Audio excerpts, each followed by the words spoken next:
ढकने तक का अधिकार नहीं था।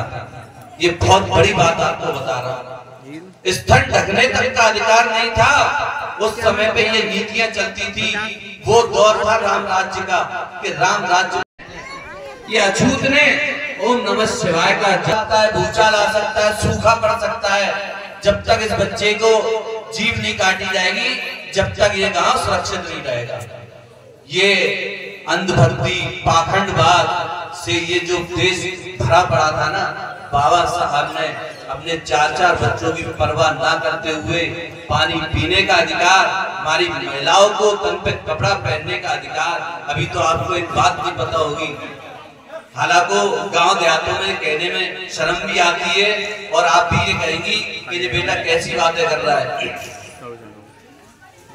केरला कर्नाटक की तरफ जो साउथ ढकने तक का अधिकार नहीं था। ये बहुत बड़ी बात आपको बता रहा हूं। स्थल ढकने तक का अधिकार नहीं था। उस समय पे ये नीतियां चलती थी।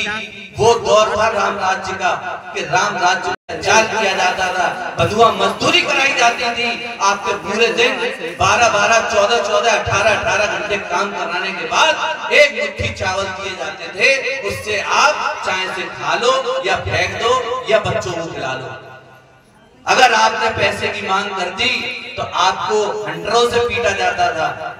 हमारी ये औकात थी, हमारी ये वैल्यू थी। आज हम ये सूट बूट पहन के खड़े हैं या आज हम ये पेन लगा करके खड़े हैं, आज हम इन मंचों पे बैठे हैं या आप ये कुर्सियों पे बैठे हैं या आप ये इस घर में पक्के घरों में बैठे हैं, तो ये किसी की देन नहीं, ये सिर्फ और सिर्फ उन 4 बच्चों की कुर्बानियां हैं जो बाबा साहब ने 4 बच्चों की कुर्बानियां दे करके आपको याद कर। ये बातों को सोचना चाहिए।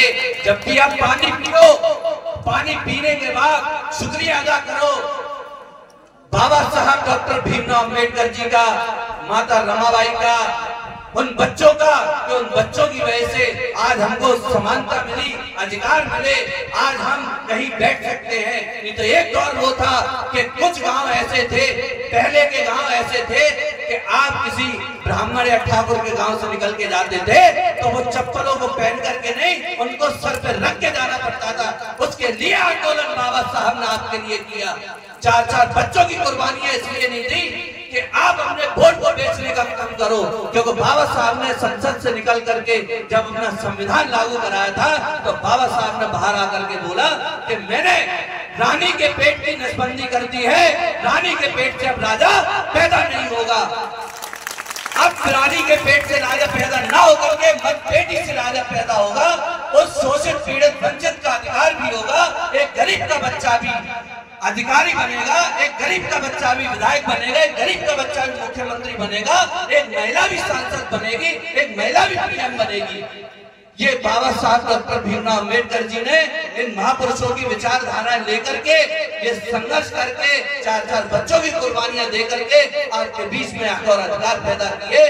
पर एक शख्स वहां पे हंस करके बोलते हैं, इस बात पे गौर कीजिएगा जो मैं आपको बताने जा रहा हूं। सुरक्षा करते हो वैसे ही आपको अपने वोट के अधिकार की सुरक्षा करनी है। कभी भी अपने वोट को बेचना नहीं है। ये वोट 4-4 बच्चों की कुर्बानियां दे करके, 6-6 बच्चों की कुर्बानियां दे करके ये वोट का अधिकार मिला है आपको। हमारे बाबा साहब, माता रमाबाई घरों में झाड़ू पोंछा कंडे बर्तन धो करके घर चलाती थी, बाबा साहब को पढ़ाया। मैं कह रहा हूं कि आज मैं शादीशुदा हूं, मैं 4 बेटियों का बाप हूं, मेरी 4 बेटियां हैं। मैं भी आज अगर घर से निकला हूं तो मैं अगर शाम तक नहीं पहुंचा तो शायद मेरे पे फोन आ जाएगा कि तुम्हें घर पे समय देना है कि नहीं देना। पर हमारी माता रमाबाई, उन्होंने कभी भी ये नहीं कहा कि आप घर में गौर दो। उन्होंने बच्चों की परवरिश खुद की। बाबा साहब को उन्होंने इतना सा भी परेशान नहीं किया। उन्हें पता थी कि रमाबाई, आज हम जो परेशान है, हमारा समाज परेशान है। अगर मैंने ये आवाज नहीं उठाई, अगर मैंने ये हक और अधिकारों की लड़ाई नहीं लड़ी तो आने वाली पीढ़ियां हमारे बच्चों की, हमारे समाज की गुलाम शोषित पीड़ित ही पैदा होंगी। इसको जागरूक करना बहुत जरूरी है। तो मेरा आपसे निवेदन है, वोट बेचने का काम मत करना। और ये खासकर मैं आपको बता दूं, हमारी माताएं इस काम को कर सकती हैं, क्योंकि माताएं इस चीज में सशक्त होती हैं, माताएं जुबान वाली होती हैं। क्योंकि आदमी एक बार तो एक पौवे के लालच में वोट को बेचने का काम कर सकता है, पर अगर हमारे घर की माताओं ने अगर कह दी कि नहीं, ये व्यक्ति बहुत अच्छा है, ये समाज का काम करेगा, ये समाज में आए दिन खड़ा रहता है, शोषित पीड़ित वंचितों की आवाज सुनता है, और ये थाने कोर्ट कचहरी के मामले हो उनको ले जाने का काम करता है, तो हमारा कहना है कि उसको वोट बेचने का काम ना पति को करने देना, ना बच्चे को करने देना, और ना आप ही करना। क्योंकि ये वोट नहीं, ये हमारी बहन बेटी है। जिस दिन वोट डालने का अधिकार हमसे छिन गया, तो मैं उसके बाद की भी आपको बात बता दूं, जो सांसद, विधायक और प्रधानी का, बीटीसी का, जिला पंचायत का जो चुनाव लड़ने के लिए आपके गांव में वोट मांगने के लिए जो लोग आते हैं ना, पांव छूते हैं, हाथ जोड़ते हैं, जो नौटंकियां करते हैं, तो मैं आपको बता देना चाहता हूं, जिस दिन आपके पास से ये हक और अधिकार वोट डालने का चला गया, उस दिन कोई आपके गांव में हाथ जोड़ने और वोट मांगने नहीं आएगा। ये बात ध्यान रखना।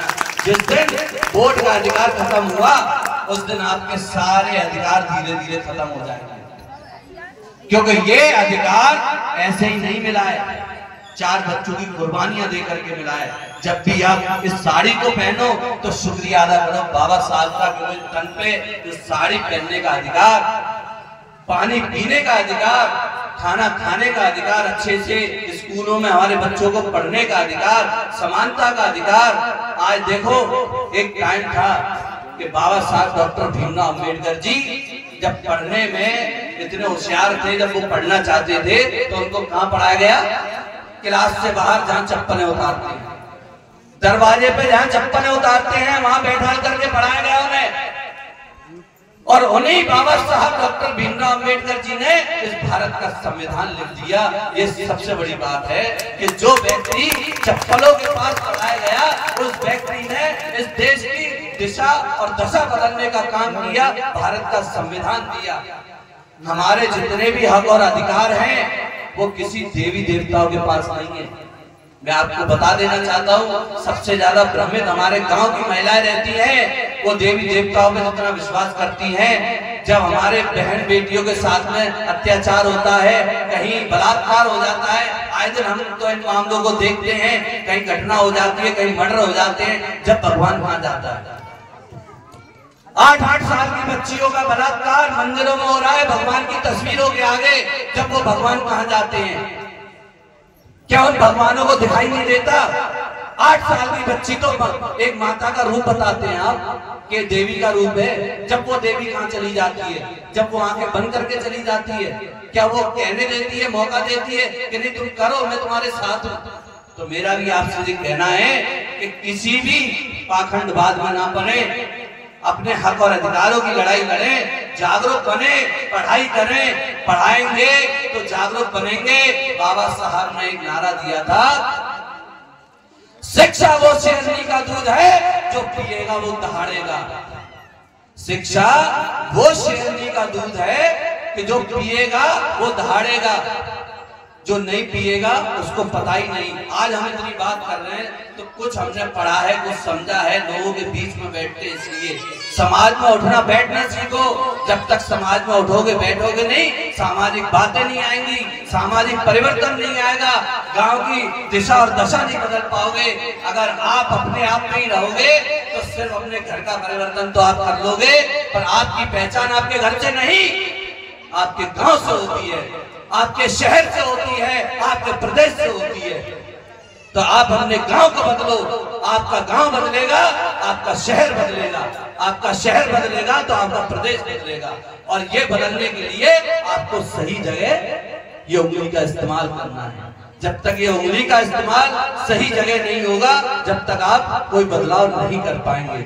आज के बाद कसम खाओ कि वोट बेचने का काम, उनसे एक बात पूछिएगा कि भैया एक बात बताओ, आप ये साड़ी, बर्तन, बिछिया बांटोगे तो मुझे ये बताओ इतना पैसा आप पे आया कहां से? सवाल करिए उनसे, इतना पैसा आया कहां से? और पैसा आया तो क्या समाज के भले में नहीं लगा सकते हो आप भले ही सांसद नहीं हो, विधायक नहीं हो, मंत्री नहीं हो, ये पैसा उसमें ना लगा करके एक हमारे गांव में स्कूल बनवाने का काम करो, हमारे बच्चों को शिक्षा दिलाने का काम करो, हर जब जानेंगे आप हमारे देश के। बहन जी गलत कह रहा हूं? तो ये बात ध्यान रखना, जो व्यक्ति लाखों करोड़ों रुपए खर्च करके आपको मुर्गा, मीट, दारू और बिछिया साड़ी देने का जो काम कर रहा है ना, वो आपके हक और अधिकारों को खाने का काम कर रहा है। जो व्यक्ति